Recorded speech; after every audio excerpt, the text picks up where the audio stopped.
quickly, Lisa, you're talking about his demeanor and how his body language while the kids were talking. What about earlier today? What about his body language earlier today when the judge was talking about the fact that he has shown no remorse? When the judge was talking about the fact that he had shown no remorse, what was his body language and demeanor like? Well, he was seated at the defense table. He was glued. He had much less movement overall, and while he was sitting there at the defense table than what we saw during the trial and at even the most recent pre-sentencing hearing.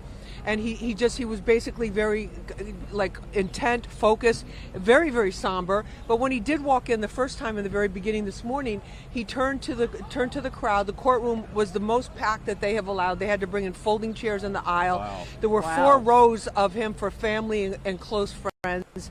And he looked at them and he put his hands like this in a sign of prayer, not really smiling as much as he would. And he hugged individually each of his defense lawyers, went like this to the family, turned to the family and did this, and then went and sat down. But just very somber compared to what we've seen before, where he's exhibited a lot of confidence and tried to look engaged with people that were there.